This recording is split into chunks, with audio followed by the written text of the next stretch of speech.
I was charged of threatening a coworker in the office, despite I've never seen that coworker before. So, I've been on medical leave in another state for 3 months. The registered letter arrived at my sister's house in Phoenix on a Thursday morning, forwarded from my address in Seattle. I was sitting on her couch with my leg elevated 3 months into recovering from a motorcycle accident that had shattered my femur in 4 places when she handed me the envelope with a concerned expression. Inside was a restraining order filed by someone named Olivia Kent along with a notice that criminal charges were pending. According to the documents, I had been threatening Olivia at our workplace, Cascade Analytics, for the past 6 weeks.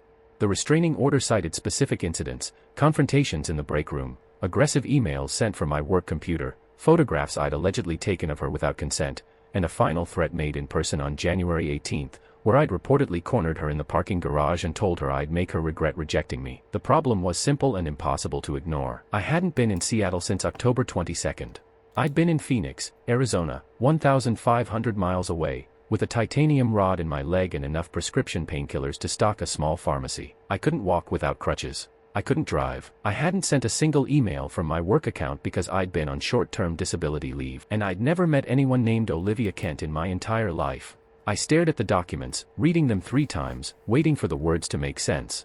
My sister Rebecca stood in the doorway of her living room, watching me with the expression she'd worn when our father died. That mixture of concern and helplessness.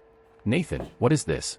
Who's Olivia Kent?" I looked up at her, my hand shaking enough that the papers rustled. "I have no idea. I've never heard that name before." Rebecca moved closer, sitting on the edge of the coffee table. "It says here, you threatened her at work multiple times, but you've been here since October." "Exactly." I set the papers down and pulled out my phone, scrolling to my email. Nothing from HR, nothing from my manager. No warnings, no notifications that anything was wrong, just automated disability status updates and a few messages from colleagues wishing me a speedy recovery. The restraining order had been filed 8 days ago. The criminal charges were scheduled for preliminary hearing in Seattle on February 8th, which was 11 days away. I was being summoned to appear in court to answer for crimes I couldn't have committed because I'd been recovering from an accident that had nearly killed me. I called Cascade Analytics immediately. The receptionist, a woman named Linda, who'd worked there for 15 years, answered with her usual cheerful tone. "Cascade Analytics, how may I direct your call?" "Linda, it's Nathan Cross. I need to speak with Douglas Hampton in HR. It's urgent." There was a pause, just a fraction of a second too long. "Mr. Cross, I'll transfer you to Mr. Hampton's office." The hold music played for 2 minutes before Hampton picked up. His voice was careful, measured in the way HR professionals spoke when they were documenting every word. "Nathan, I was expecting your call." "Douglas, what the hell is going on?" "I just received a restraining order from someone named Olivia Kent. I've never met this person. I've been in Arizona for 3 months recovering from a motorcycle accident." Hampton was quiet for a moment. "Nathan, I understand this must be confusing, but we have multiple documented incidents of you harassing Olivia. She's provided evidence to both HR and the police. Witness statements, emails, photographs. The situation is serious enough that we've had to involve law enforcement." I felt my chest tighten. "Douglas, I haven't been in Seattle since October. I physically cannot have done what she's claiming. I have medical records, hospital documentation, witnesses. I've been living with my sister in Phoenix. How could I possibly have threatened someone at an office I haven't set foot in for 3 months? The incidents she reported occurred at the office, Nathan. She has witnesses who saw you there. She has emails sent from your work account. She has security footage timestamps." My mind was racing trying to make sense of impossible information. "That's not possible. Someone is impersonating me or framing me or I don't know what. But I did not do this. Can you send me the evidence, the emails, the witness statements, anything?" Hampton's tone shifted, becoming more formal. "I'm not at liberty to share that information with you directly. It's part of an active investigation. I'd suggest you retain legal counsel. The company is taking these allegations very seriously. You're currently suspended without pay pending the outcome of the criminal proceedings." Suspended without pay for something I didn't do, something I couldn't have done. I ended the call and sat there, my leg throbbing with the familiar ache that came whenever I stayed still too long. Rebecca was watching me with growing alarm. "Nathan, what did they say?" I explained everything. The harassment allegations, the witnesses, the emails supposedly sent from my account, the suspension. Rebecca listened with her arms crossed, her expression hardening. "This is insane. You've been here the entire time. I can testify to that. Your medical records prove you couldn't travel. This is obviously a mistake or someone is setting you up. But why?" I asked. "I don't even know who Olivia Kent is. Why would someone frame me for harassing her?" Rebecca pulled out her laptop. "Let's find out who she is." She pulled up LinkedIn and searched for Olivia Kent at Cascade Analytics. The profile appeared immediately. Olivia was 26, had been working at Cascade for 8 months as a data analyst. Her photo showed a young woman with dark hair and a professional smile. I'd never seen her before in my life. I scrolled through her profile, looking for any connection, any mutual colleagues or projects we might have worked on. Nothing. Our departments didn't overlap. I worked in software development. She worked in data analytics. Our office floors were different. There was no reason our paths would have crossed even if I'd been at work. I don't know her, I said. I've never worked with her, never met her, never even heard her name mentioned. Rebecca's fingers flew across the keyboard. When did she start at Cascade? According to this, she started in May, about 5 months before my accident. And she's claiming you've been harassing her for 6 weeks. That would be since mid-December. I checked the restraining order again. The first alleged incident was dated December 12th. Yeah, December 12th is when she says it started, but I've been in Phoenix since October 22nd. Rebecca pulled up a calendar. That's almost 2 months after you got here. Nathan, this doesn't make any sense unless someone is deliberately framing you. I felt cold despite the Phoenix heat outside. Someone was destroying my life, my career, my reputation, and I had no idea who or why. Over the next 2 hours, I made a list of everything I needed. Legal representation, medical documentation proving my location, witness statements from Rebecca and anyone else who could verify I'd been in Arizona, access to my work email to see what messages had allegedly been sent, security footage from Cascade Analytics, showing whoever had been impersonating me. The preliminary hearing was in 11 days. I couldn't travel to Seattle yet. My orthopedic surgeon had cleared me for limited walking with crutches, but not for air travel. The pressure changes and prolonged sitting could cause complications with my healing femur. I called 3 criminal defense attorneys in Seattle before finding one who'd take a consultation that afternoon. Her name was Victoria Chen. No, wait, that's a forbidden name. Let me revise. Her name was Victoria Lang, and she'd been practicing criminal defense for 12 years. We spoke over video call at 3 p.m. Pacific time. Lang was in her early 40s with sharp eyes and an expression that suggested she'd heard every story twice. I explained the situation methodically, showing her the restraining order, the medical records for my accident, the hospital discharge papers with dates and locations. Lang listened without interrupting, taking notes on a legal pad. When I finished, she sat back in her chair. Mr. Cross, this is one of the more unusual cases I've encountered. The allegations are serious. Workplace harassment, stalking, threats, but you have an airtight alibi. You were physically in another state. That should be easy to prove. So why do I feel like this is going to be a nightmare? Lang's expression was sympathetic. Because the legal system doesn't move quickly and your reputation is already damaged. Even if we prove you're innocent, which we will, people will remember the accusation. Your employer has suspended you. That's on your record. We'll need to be strategic about how we approach this. What's the first step? I need to file a motion to dismiss based on impossibility. You couldn't have committed these crimes because you weren't in the state. But I also need to see the evidence the prosecution has. If someone has been impersonating you, we need to know how they did it. That means getting access to the security footage, the emails, the witness statements. I'll file for discovery immediately. How much is this going to cost?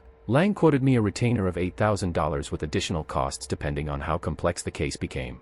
I had savings, enough to cover it, but watching that money disappear for defending myself against false accusations felt like being robbed twice. I wired the retainer that afternoon. Lang filed the motion to dismiss the next morning and requested expedited discovery given the unusual circumstances. The prosecutor's office was a woman named Jennifer Ashford, assistant district attorney with 9 years of experience. According to Lang, Ashford was thorough and fair, which meant she'd look at the evidence objectively, but wouldn't drop charges without compelling reason. While we waited for the discovery materials, I started documenting everything. I pulled my medical records from the hospital in Phoenix, the emergency room intake from the night of my accident, the surgery reports, the physical therapy appointments I'd been attending 3 times a week. I got a letter from my orthopedic surgeon, Dr. Raymond Foster, stating that I'd been under his care continuously since October 23rd, and that travel to Seattle would have been medically inadvisable and until recently, physically impossible. Rebecca wrote a detailed statement confirming I'd been living with her since the accident, including specific dates and times when we'd been together during the alleged harassment incidents. Her husband, Leonard, added his own statement. I had credit card records showing purchases in Phoenix on dates when I'd allegedly been threatening Olivia in Seattle. The discovery materials arrived 6 days later. Lang sent them to me via encrypted email with a warning that the contents would be disturbing. I opened the files with my stomach in knots. The first document was a detailed statement from Olivia Kent describing 6 weeks of escalating harassment. According to her, it had started on December 12th when I'd approached her in the office break room and struck up a conversation. She claimed I'd asked her out for drinks and became agitated when she politely declined, mentioning she had a boyfriend. She said I'd followed her back to her desk and made comments about how guys like me always finish last. The second incident allegedly occurred on December 16th. Olivia claimed I'd sent her an email from my work account with the subject line, "We should talk." The email included in the evidence file read, "Olivia, I know you said you have a boyfriend, but I think we have a real connection. I've been watching you around the office, and I feel like we understand each other. Give me a chance to show you what you're missing. We could be great together." The email had my name in the signature. It had been sent from my work email address at 2:34 p.m. on December 16th. I stared at it, my hands shaking. I hadn't written that email. I'd never even logged into my work account from Arizona. The IT department should have records showing my email had only been accessed from Seattle, which would prove someone else had sent it. The third incident was dated December 19th. Olivia claimed I'd been waiting by her car in the parking garage when she left work at 6:15 p.m. She said I'd approached her and asked why she was ignoring me, that I'd stepped closer when she tried to leave, and that she'd felt threatened enough to report it to her supervisor. Security footage was included. I watched the timestamp, December 19th, 6:12 p.m. The video showed a figure in a dark jacket and baseball cap approaching Olivia's car. The quality was grainy, the lighting poor, but the person's build and height were similar to mine. The figure waited for 3 minutes before Olivia appeared. There was a brief interaction, Olivia backing away, the figure stepping forward, and then Olivia hurrying to her car and driving off. I couldn't see the person's face clearly, the cap obscured most of their features, but the body language, the way they moved, it was disturbingly similar to how I carried myself. The fourth incident escalated. On December 23rd, Olivia reported receiving a series of text messages from an unknown number. The messages were included in the evidence. "I saw you with your boyfriend yesterday. He doesn't deserve you. You're making a mistake ignoring me. I could make you happy. Why won't you give me a chance? I'm not giving up on us." The texts had been sent from a burner phone, untraceable. Olivia had blocked the number, but more messages came from different numbers over the next week. On January 6th, Olivia claimed she'd found a note on her car windshield. The note photographed and included in evidence was typed and printed. "I think about you constantly. I know where you live. I know your routine. Stop pretending you don't feel this connection. 2. We're meant to be together." The final incident, the one that had triggered the restraining order and criminal charges, allegedly occurred on January 18th. Olivia claimed I confronted her in the parking garage again, this time at 7:45 p.m. when she was leaving late after a project deadline. She said I'd blocked her path to her car, grabbed her arm when she tried to walk past, and told her, "If you don't stop playing games, you're going to regret this. I know where you live. I know everything about you. This ends when I say it ends." She'd screamed, and a security guard had come running. By the time the guard arrived, the figure had fled. Olivia had been hysterical. According to the guard's statement, she'd filed a police report that night and obtained a restraining order the next day. I read through everything twice, feeling sicker each time. Someone had orchestrated an elaborate campaign of harassment using my identity. They'd sent emails from my account. They'd physically appeared at the office resembling me enough to be convincing on security footage. They'd escalated the behavior over 6 weeks in a pattern that looked like classic stalking, and they'd done it all while I was 1,500 m away, immobilized with a broken leg. Lang called me that evening. "Nathan, I've reviewed the evidence. This is sophisticated identity theft combined with stalking. Someone went to significant effort to make this look like you. The question is who and why." "I don't know," I said, my voice hollow. "I don't know, Olivia. I don't have any enemies at work. I've been a software developer at Cascade for 6 years. I'm boring. I go to work, I code, I go home. This doesn't make sense." "The emails are key," Lang said. "If they were sent from your work account, that means someone either hacked your credentials or had physical access to your computer. I've requested it logs from Cascade showing all login activity on your account. We should be able to prove the emails weren't sent by you." "What about the person in the parking garage? The one who looks like me?" "That's harder. The footage is too grainy for facial recognition, but we can use your medical records to show you couldn't have been there." The dates of these alleged in-person confrontations correspond with documented physical therapy appointments in Phoenix. "We have time-stamped proof you were in another state." Over the next 3 days, Lang built our defense. She compiled medical records, witness statements, credit card transactions, phone location data from my cell provider, showing my phone had been in Arizona continuously since October. The evidence was overwhelming. I couldn't have been in Seattle, but someone had been there using my name and reputation to terrorize Olivia Kent. On February 3rd, 5 days before the preliminary hearing, Lang received the IT logs from Cascade Analytics. She called me immediately, her voice tight with excitement. "Nathan, we've got something. The IT logs show your email account was accessed from 2 locations during the period Olivia claims you were harassing her. One location was Phoenix, Arizona. That's you checking your disability status updates. The other location was Seattle, but the IP address doesn't match your home network or any device registered to you. So, someone else was logging into my account." "Yes, and the Seattle login correlate exactly with the dates and times of the harassing emails. Whoever did this was using your credentials, but from a different computer. This proves you didn't send those emails." "Can it track whose computer it was?" They're working on it. The IP address is registered to Cascade's internal network, which means the person was logging in from inside the office. It is cross-referencing the IP with device assignments to identify which computer was used. I felt hope for the first time in days. We were close to identifying who'd done this. On February 5th, 3 days before the hearing, Lang called with an update. The IT department identified the computer. The harassing emails were sent from a workstation in the data analytics department. The computer is assigned to someone named Keith Brennan. My stomach dropped. Keith Brennan. I knew that name. Keith had been my roommate in college almost 10 years ago. We'd been close friends our sophomore and junior years, living together in an off-campus apartment near the university. But something had happened our senior year that had ended the friendship abruptly. There had been a woman, Stephanie, who I'd been dating casually. Keith had been interested in her, too, but she'd chosen to date me instead. Keith had taken it badly. He'd become distant, resentful, making passive-aggressive comments about how I always got the girl, and he was always the backup choice. The friendship had deteriorated over several months. After graduation, we'd lost touch completely. I hadn't spoken to Keith in almost 8 years. I explained this to Lang, my voice shaking. Keith works at Cascade in the same company. According to HR records, he was hired 7 months ago. Data analyst position, same department as Olivia Kent. The timeline clicked into place. Keith had been hired in June. Olivia had started in May. They'd have been working in the same department, possibly on the same team, and Keith had access to my old college photos, knew my mannerisms, could have studied how I moved and talked. He'd have known enough to impersonate me convincingly on grainy security footage. Why would he do this? I asked, though I already knew. Because he's still angry about Stephanie. Because he blames me for something that happened a decade ago. Lang was quiet for a moment. This gives us motive and means. Keith had access to your work account credentials, probably obtained through social engineering or phishing. He had opportunity working in the office where the harassment occurred, and he has a personal grudge against you. I'm contacting Detective Lisa Rains at Seattle PD immediately. She's the investigating officer on Olivia's case. We need to shift the investigation to Keith. That evening, Lang conference called me with Detective Rains.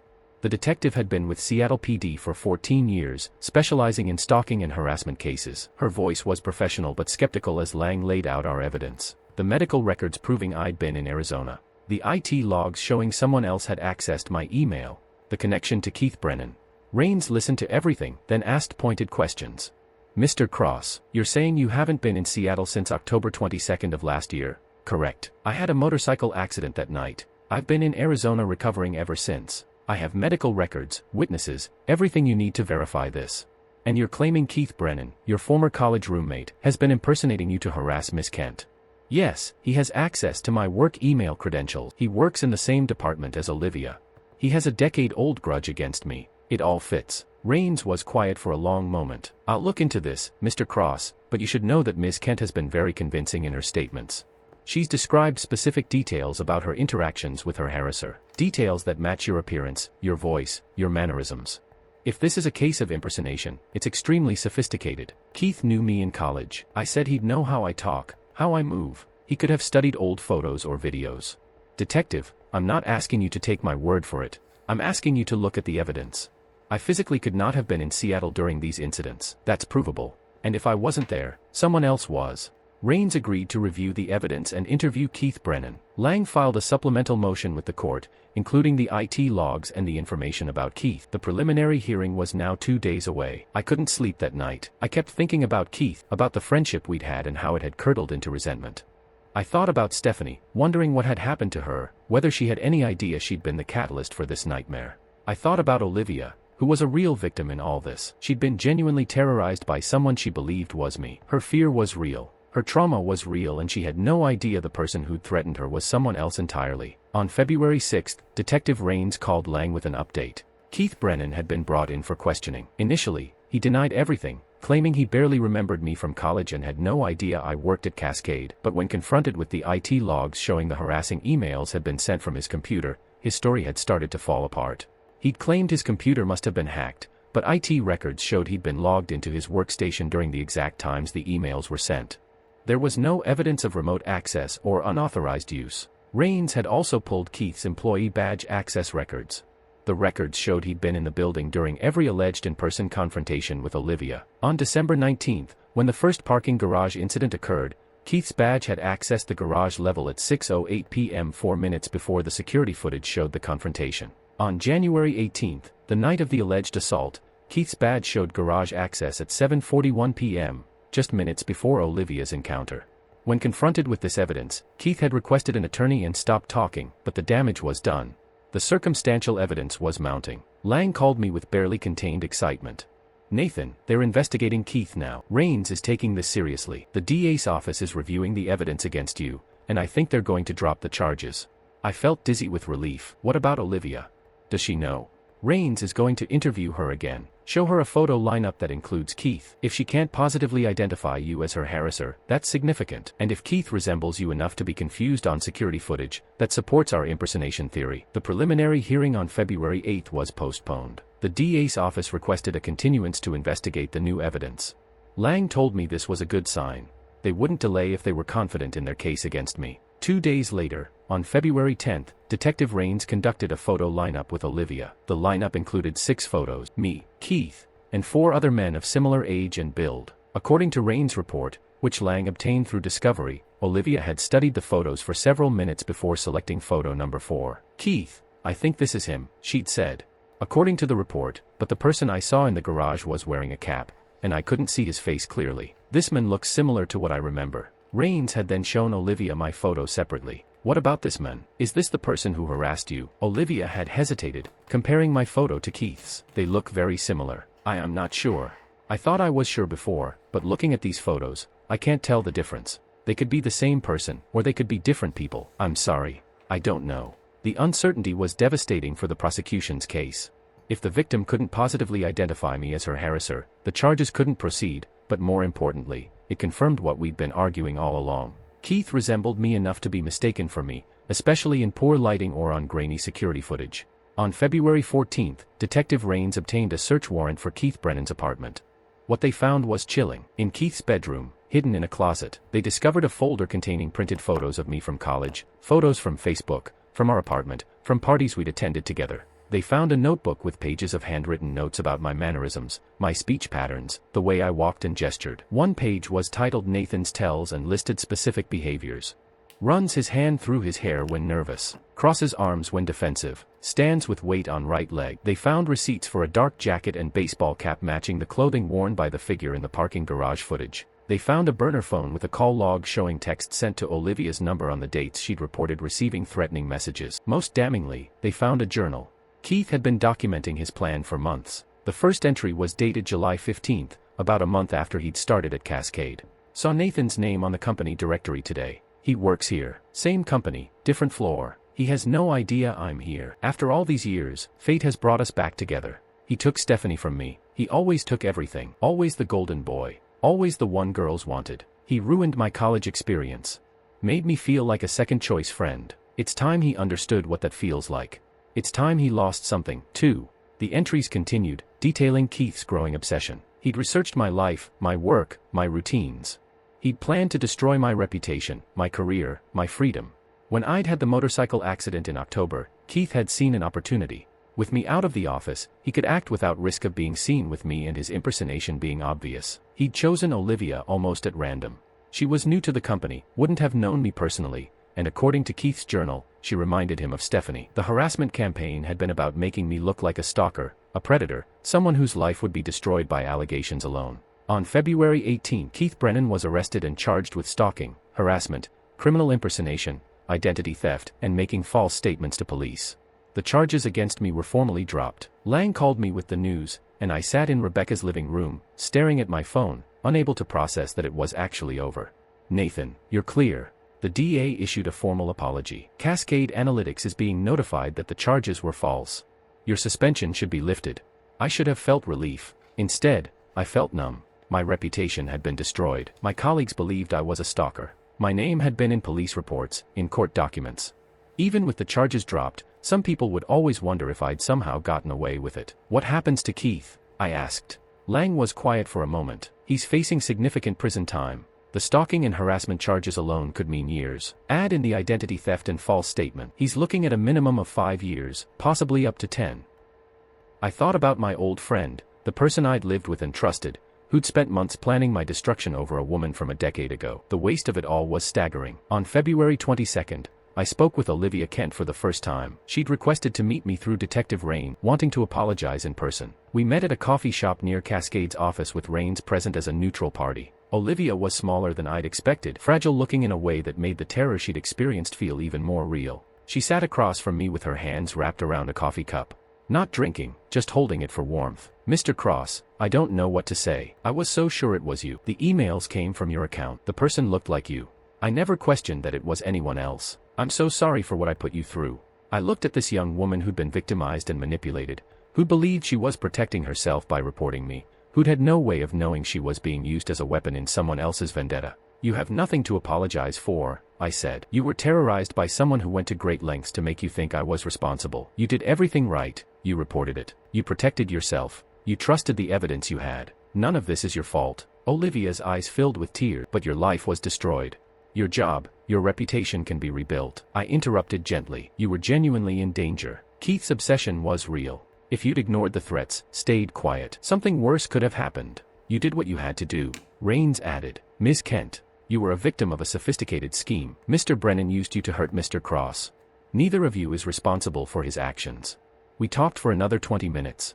Olivia described the fear she'd lived with, the hypervigilance, the constant looking over her shoulder. I described the helplessness of being accused from 1500 m away, unable to defend myself, watching my life crumble. There was something cathartic about sharing our experiences. Two people who'd been collateral damage in Keith Brennan's decade-old grudge. When we parted, Olivia hugged me briefly. "Thank you for understanding. I hope you can rebuild your life." I returned to Seattle in early March, medically cleared to travel and walk without crutches. My legs still ached, probably would for years, but I was mobile. Cascade Analytics offered to reinstate me with back pay and a formal apology. Douglas Hampton, the HR director, met with me personally to explain that the company took full responsibility for not thoroughly investigating before suspending me. They offered me a settlement, $60,000 in addition to back pay to avoid a wrongful termination lawsuit. I took the settlement and gave my notice the same day. I couldn't work there anymore.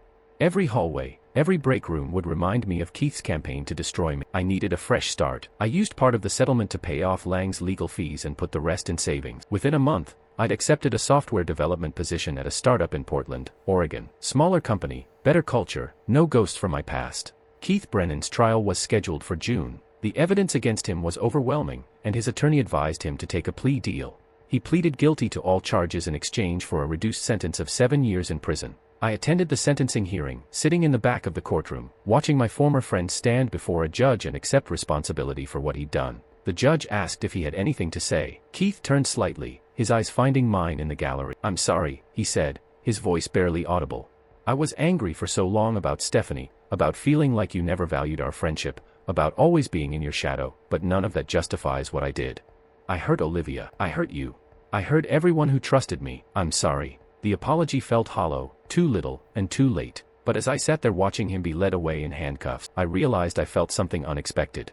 Pity. Keith had wasted years of his life nursing a grudge over a college relationship that had meant nothing in the long run. He destroyed his own future because he couldn't let go of old resentments. I left the courtroom and drove to the cemetery where my father was buried. I sat by his grave, something I hadn't done since the funeral 3 years ago, and told him everything about the accident, the accusations, the investigation, Keith's arrest. My father had been a patient man, someone who taught me that holding on to anger was like drinking poison and expecting the other person to die. I'd thought about him a lot during this ordeal, wondering what he'd say about Keith's obsession, about the years he'd spent planning revenge. I think my father would have said what he always said. Some people never learn to let go.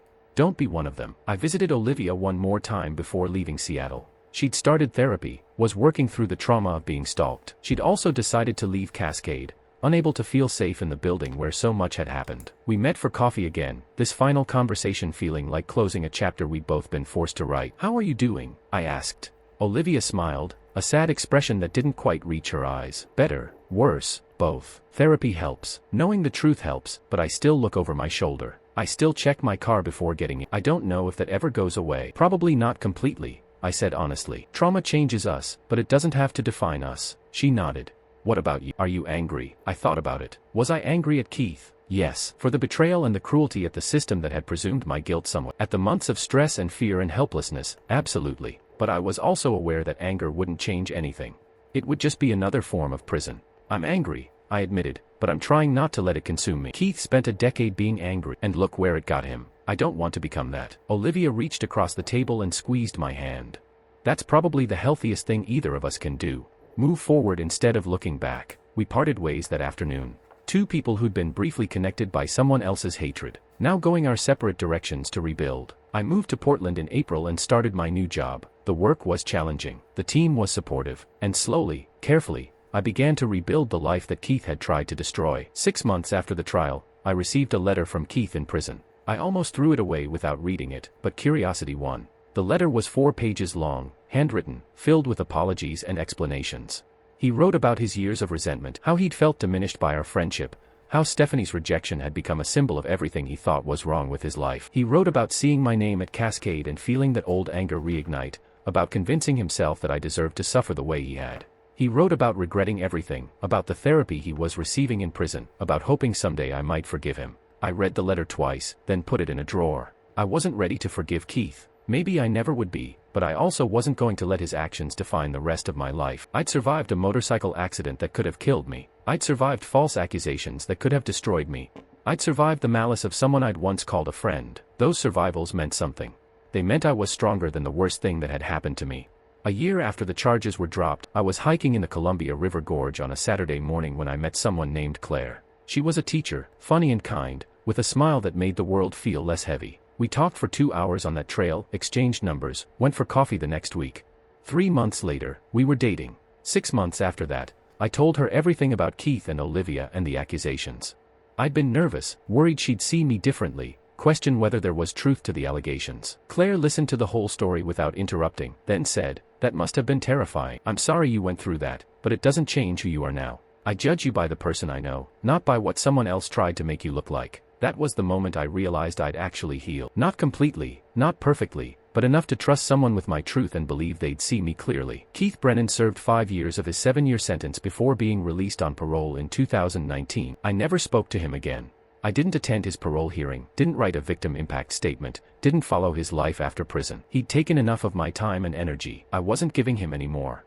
Olivia eventually moved to California and got a job at a tech company in San Francisco. We exchanged emails occasionally, updates on our lives, confirmation that we were both moving forward. She got married in 2013, sent me a photo of her wedding, wrote that she'd found someone who made her feel safe. I was genuinely happy for her. As for me, I married Claire in 2021 at a small ceremony in Portland with our families and close friends. I changed careers from software development to teaching programming at a community college, finding more meaning in helping students than in corporate work. My leg still aches when it rains, a permanent reminder of the accident that set everything in motion.